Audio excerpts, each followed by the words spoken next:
Okay, so you have heard from SMU. And still on the same trajectory, the next talk presents another institutional view. This time, the University of Malaya's professional development efforts in helping their faculty members become effective online instructors. To take us through this, please join me in welcoming Associate Professor Farrah Dina Yusop.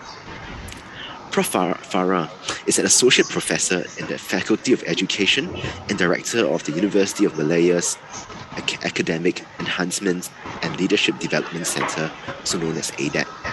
Prof. Farrah, you are a scholar, researcher, practitioner in the design and development of tech-enhanced teaching and learning solutions, aiming to help individuals advance in their personal and professional lives.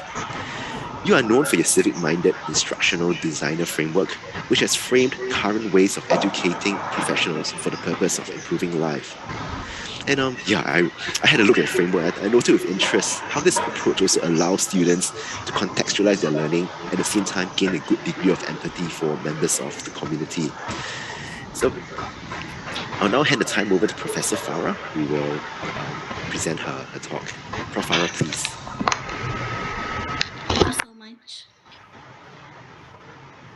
Thank you so much to Bernie for the good introduction. And Assalamualaikum warahmatullahi ta'ala wabarakatuh. And very good morning to my colleagues, all the panelists, and also the audience for today's presentation. Thank you so much for inviting me to share experience at University Malaya. And I would like to share my screen, yeah? Okay, can you see it now? Yes, you can see it now. Thank you very much. Okay. Thank you, everyone. And I am Farrah Dina Yusop. I'm associate professor at the Faculty of Education, where I teach and do research and do all the academic work like you. And also at the time being, I'm also the director of Academic Development and Enhancement Center, or also known by Adeq. We are Professional Development Center for University Malaya lecturers.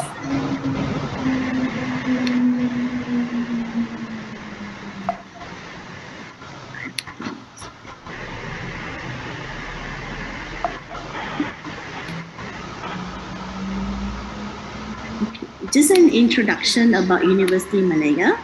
We are quite a large university. We have 13 faculties and 2 academies.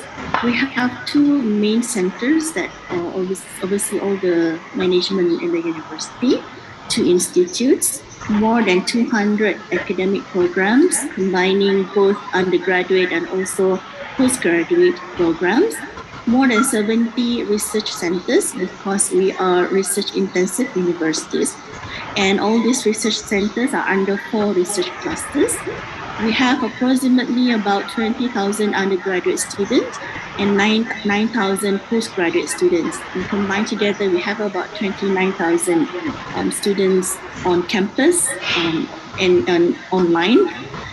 From that number, about 3,800 are international students who came from more than 90 countries. And we have 1 continuing education center.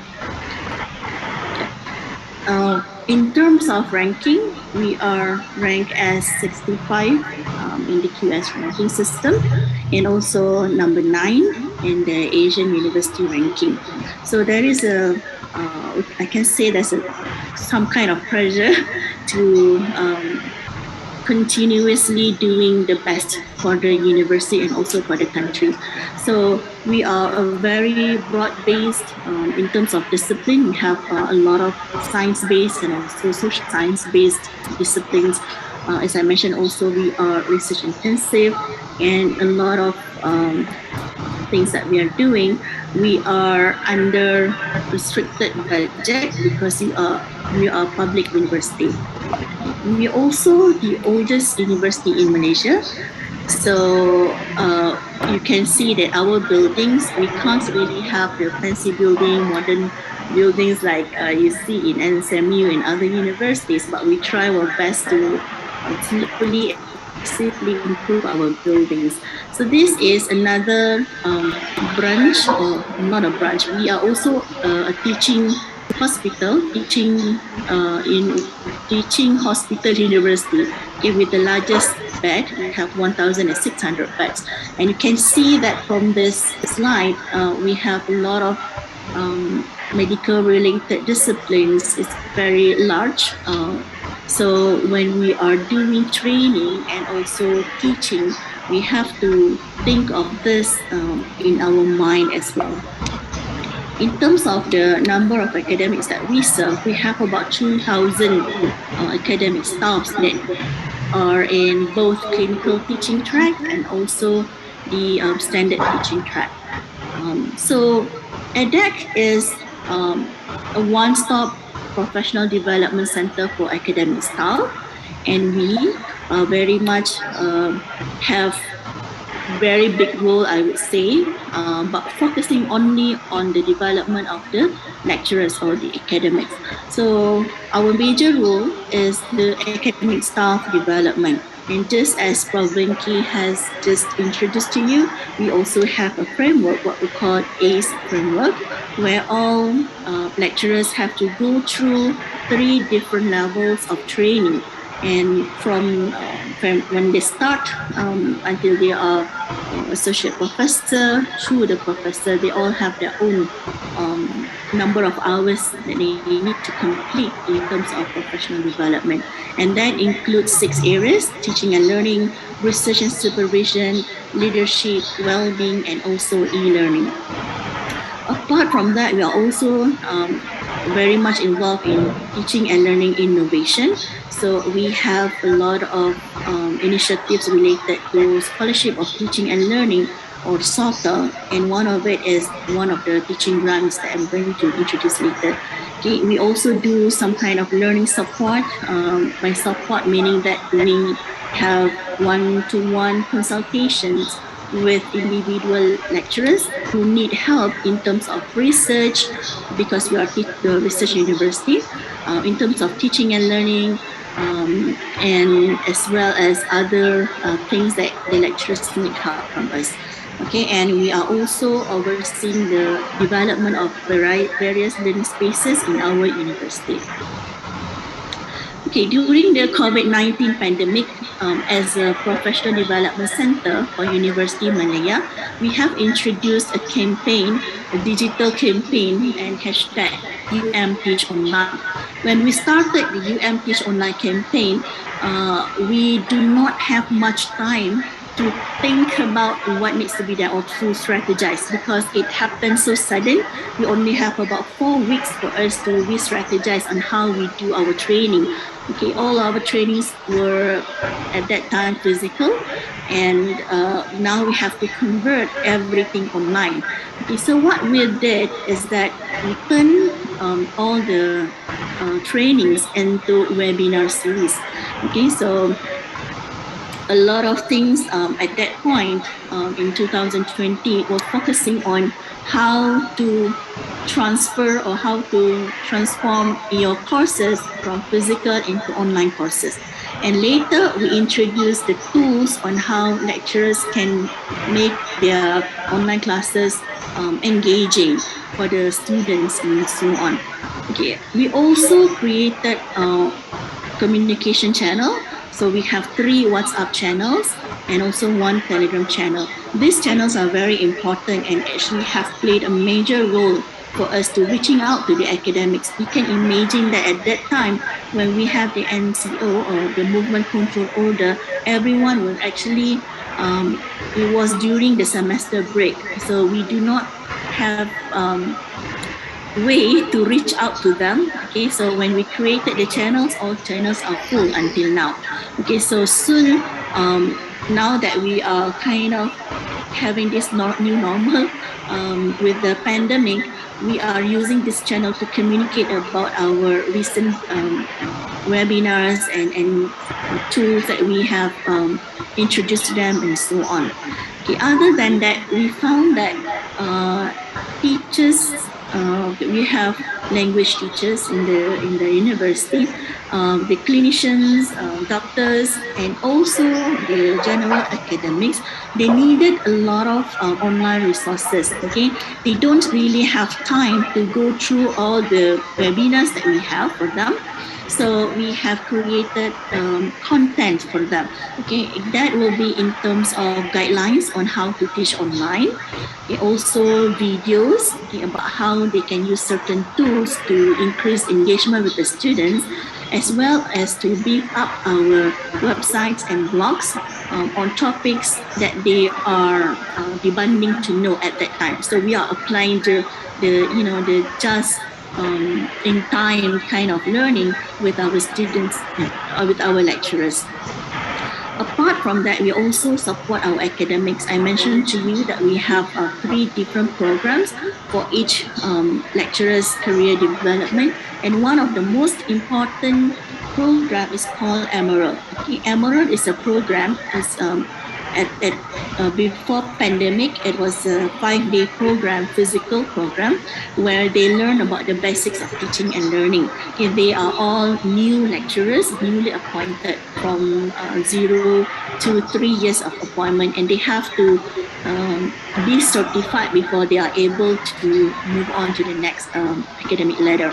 So we have to transform this Emerald teaching, the 5 day teaching, into online. And you can imagine that majority of them were doctors who are also frontliners, busy with the managing the pandemic at our university teaching hospital.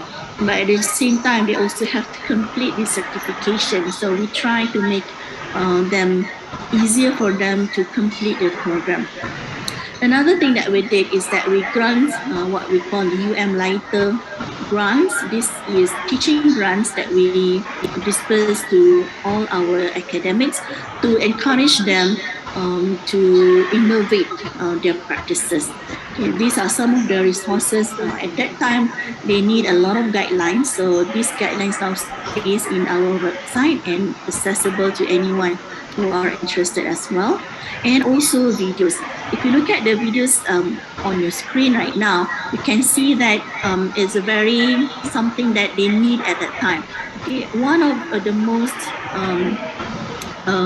important videos is how to teach using WhatsApp and Telegram, because in Malaysia, some students are in remote areas and they have very limited internet connectivity. They can't be with other students at that time. So we don't have any other means of communicating and also teaching, but you have to use WhatsApp and Telegram. So at that time, we were thinking about low tech technology solutions for them. So I would like to zoom in into the grants. I think other than the support that we gave, and also the training that we give to our lecturers, one most important thing that I think need to be constant is the grants. Remember that University Malaya is a very research intensive university. So we were previously so much into research and publications. Okay, we still are, but now because of the pandemic, we have been more focusing on be creative and innovative in our classroom. So the grants that we provided to them every year have been very successful in terms of it has encouraged all our academics to be more creative and innovative. It makes them wanted to explore more technology-based solutions, more and beyond what we have trained them for. Okay, they are also into personalized learning because they care so much, especially for those students who cannot access their teaching materials and classes, and they have ventured into alternative assessments. Every year, we will give them the grants, and they also have to present their innovations in the LITEC conference. And we had last year, if I'm not mistaken, we had invited Leven from SMU to deliver one of the keynotes.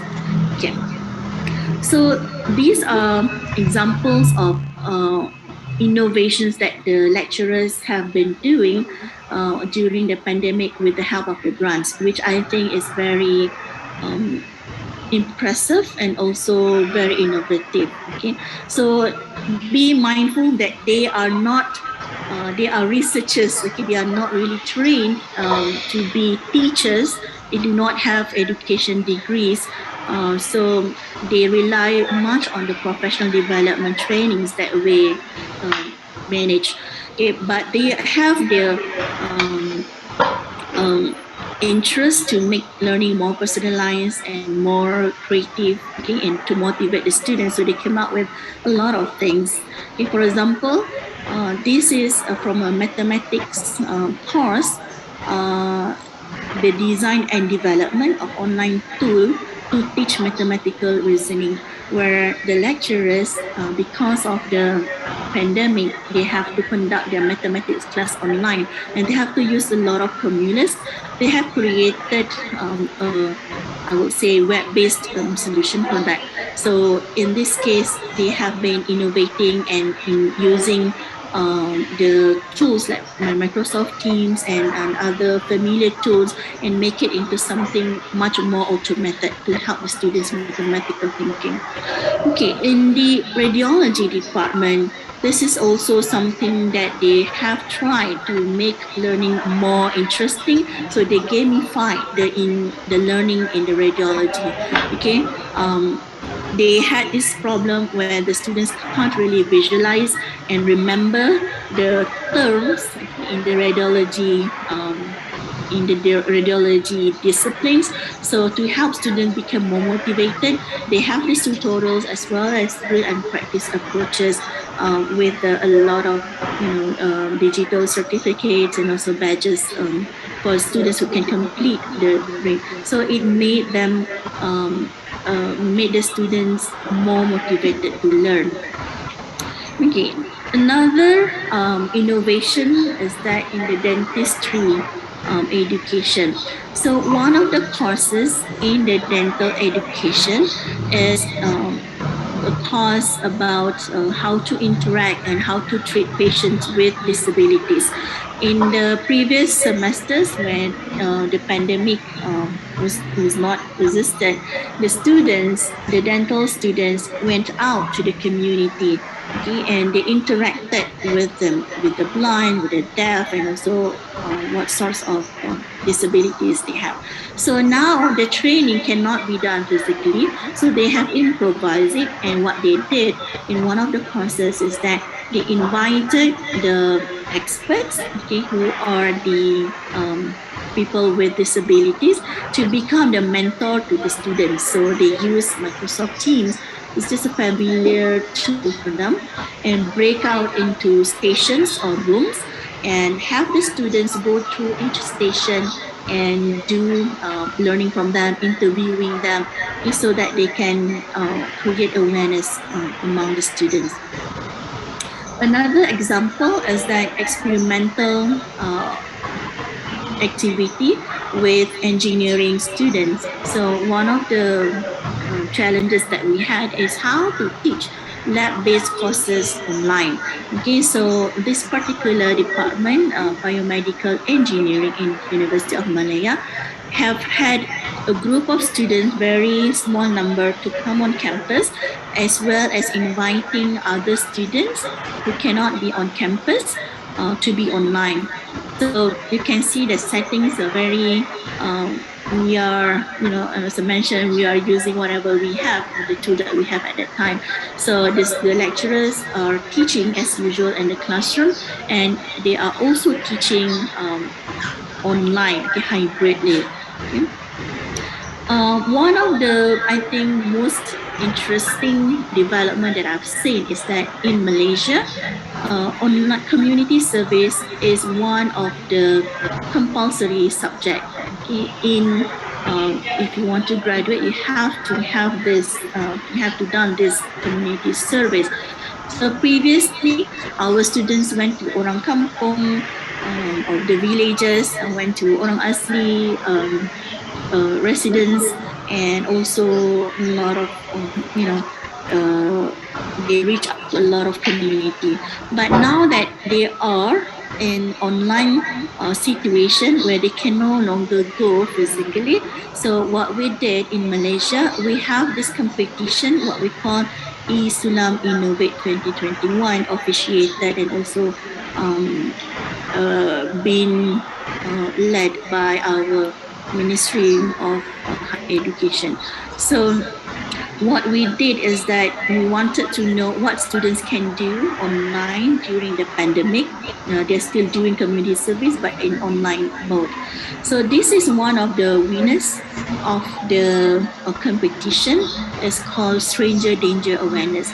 So previously, students in this course will go to schools and educate the children about the danger, okay, with strangers.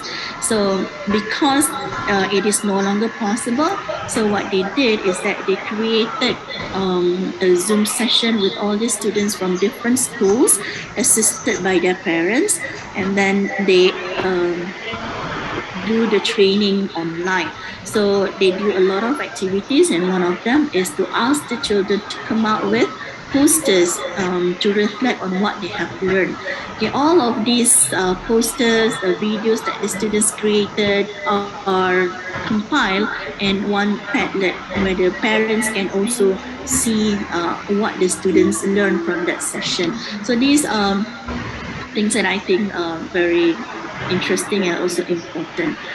Uh, to reflect, I think that from my perspective, as director of the Teaching and Learning Center at UM, I have seen now that we have moved from blended learning to online learning during the pandemic, and now we are looking to hybrid learning because now the campus is not open. Students can come physically. In fact, it is compulsory for the students and also the lecturers to come to the campus with only 50% capacity.